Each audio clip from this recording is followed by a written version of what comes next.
بالکل آغاز میں ہماری بھی یہی پوزیشن تھی. ہم نے 200 ملازمین کے ساتھ اس کا آغاز 17 فروری 2020 کو وفاقی سیکریٹریٹ سے کیا. ثابت قدم رہے, ملازمین کو آگاہی دی. سیکریٹریٹ کی ملازمین کو 200 سے 400, 400 سے 600, 700, 800. سیکریٹریٹ کے ملازمین جو ہیں, ہم الحمدللہ 5000 سے 6000 کی تعداد میں 2 سے 3 گھنٹے کی کال دے تو الحمدللہ وہ باہر موجود ہوتے. اس کے بعد پے اینڈ پینشن کمیشن بنا دیا گیا.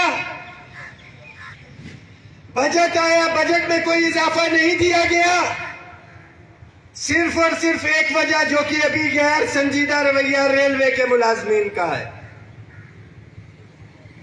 ہم نے وفاق کی تمام تنظیموں کو متحد کیا,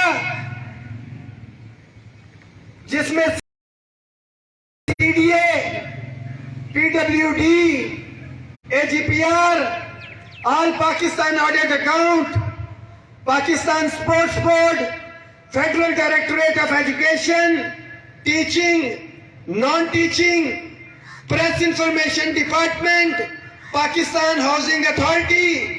وفاقی سیکریٹریٹ تو موجود تھا, اے جی پی آر اور لامحدود محکموں کو ہم نے اکٹھا کیا federal government employees grand alliance کے پلیٹ فارم پہ. اس کے ساتھ ساتھ صوبوں میں آل گورنمنٹ امپلائیز گرینڈ الائنس بنا, ان کے ساتھ ہم نے مشاورت کی اور ہمارے 2 بڑے احتجاج. پہلا 6 اکتوبر کو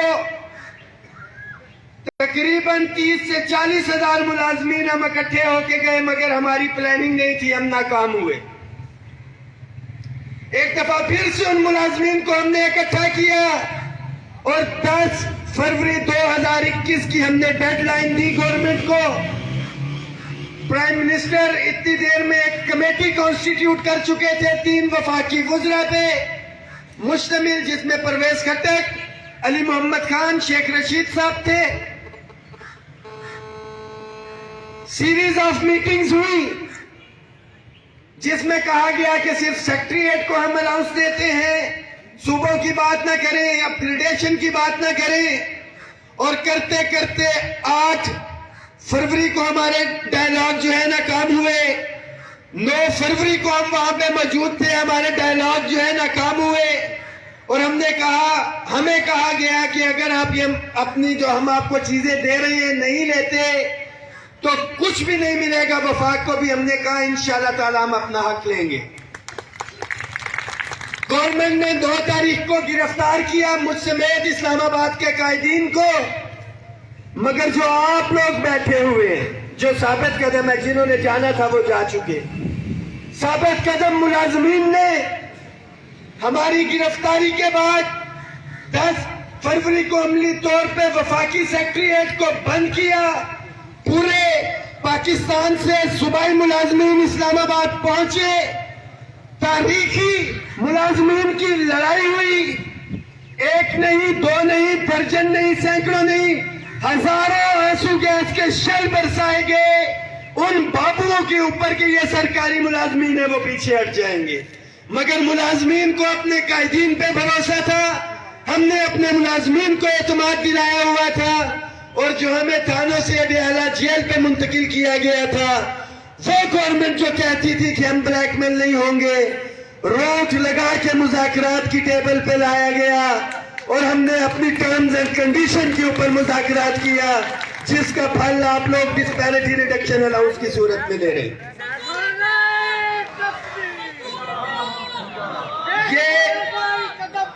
سب کچھ ممکن ہوا تو ملازمین اتحاد کی وجہ سے ممکن ہوا. بہت سے ساتھیوں کو نہیں پتا ہوگا, میں بتاتا چلوں, یہ جو ڈسپیرٹی ریڈکشن الاؤنس ہے, سیم سکیل میں کام کرنے والے ملازمین جو بڑے ادارے ہیں, جس میں prime minister office, president office, national assembly, senate, NAB, Benazir income support programme, FIA, NAB, تمام صوبوں کے سیکٹریٹ ہماری جوڈیشری تقریباً 150 گنا سے لے کے 300 گنا تک اضافی تنخواہ لے رہی ہے، جبکہ ان کے اسکیل اور ہمارے اسکیل برابر ہے. تو یہ ڈسپیرٹی ریڈکشن الاؤنس ہے کہ تنخواہوں میں تفریق کو کم کرنے کے لیے ہماری جدوجہد تب تک جاری رہے گی جب تک یہ تفریق ختم نہیں ہو جاتی انشاءاللہ تعالیٰ. اور اس ڈسپیرٹی ریڈکشن الاؤنس کو جو 25% ہے انشاءاللہ تعالیٰ ہم اس کو 150% اور پھر عطیہ کے بعد 300% تک لے کے جائیں گے. ایمان باجوہ قدم بڑھاؤ، ہم تمہارے ساتھ. ایمان باجوہ قدم بڑھاؤ، ہم تمہارے ساتھ ہیں. اس کے ساتھ جو ایک تحریری معاہدہ ہوا آپ کو بتاتا چلوں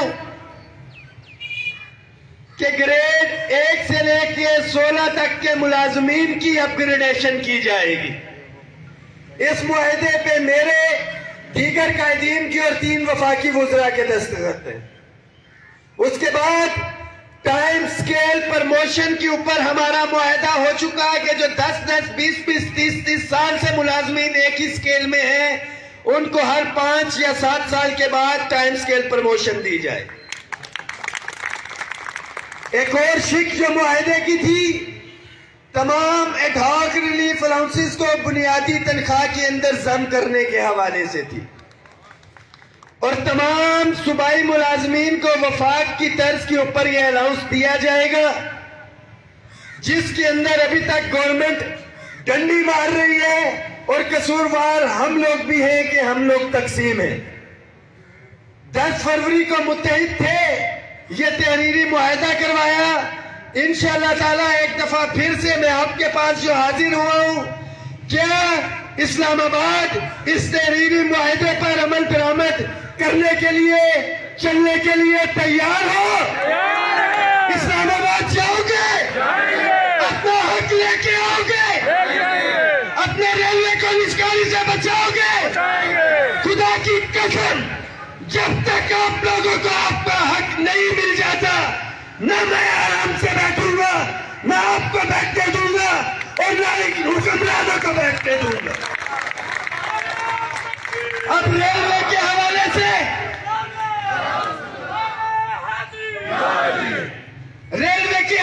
سے میں محترم اعظم سواتی صاحب کو مخاطب ہوں، کوئی گالی نہیں دے رہا آپ کو میں، مگر ایک چیز واضح کرتا چلوں کہ ان ریلوے کے مزدوروں کو آپ نے اکیلا نہیں سمجھنا. ان کے ساتھ وفاقی سیکٹریٹ کے ملازمین موجود ہیں. اگر ان کے ساتھ زیادتی کی گئی تو دن رات منسٹری آف ریلوے کے اندر آپ کو داخل نہیں ہونے دیا جائے گا. اس کے ساتھ ساتھ وفاق کے تمام ادارے موجود ہیں جو کہ 10 فروری کی طرح پارلیمنٹ ہاؤس کے گیٹ کے سامنے، سیکٹریٹ کے گیٹ کے سامنے بیٹھیں گے اور کسی بھی وزیر مشیر کو سیکٹریٹ کے اندر داخل نہیں ہونے دیا جائے گا تب تک جب تک ملازمین کو ان کا جائز آئینی حق نہ دے دیا جائے. ہمارے تمام تنظیمیں یہاں پہ موجود، مگر ریلوے کی پریم یونین کے ساتھی یہاں پہ موجود نہیں، قائدین موجود نہیں. میرا آپ سے وعدہ ہے کہ انشاءاللہ تعالی ان کو بھی آپ کے ساتھ بٹھائیں گے، آپ کو ان کے ساتھ چلائیں گے اور اکٹھے ہو کے ریلوے کی مزدور کی لڑائی لڑی جائے گی. تب تک لڑی جائے گی جب تک ملازمین کو ان کا حق نہیں مل جاتا. دعا میں یاد رکھیے گا 30 نومبر سیکٹریٹ کے سامنے انشاءاللہ تعالیٰ بھرپور ہمارا احتجاج ہے، اور اس کے بعد 1 سال گزرنے کو ہو جائے گا. پے اینڈ پینشن کمیشن دوبارہ سے کانسٹیٹیوٹ کر دیا گیا. اس کی سفارشات تنخواہوں میں تفریق کے حوالے سے، الاؤنسز کے حوالے سے 12 فروری کو آنی ہے. 10 فروری احتجاجی دھرنے کی آپ تیاری رکھیں. جس طرح سے اس سال کے اندر 10 فروری کو ہم ملازمین ادھر بیٹھے تھے، جب تک ہمارے مطالبات پورے نہیں ہو جاتے اکثریت کے ساتھ، اتفاق کے ساتھ، اتحاد کے ساتھ ہم پارلیمنٹ ہاؤس تک بیٹھیں گے. اور یقین مانیں یہاں پہ ایجنسیز کے ساتھی بھی ہوں گے،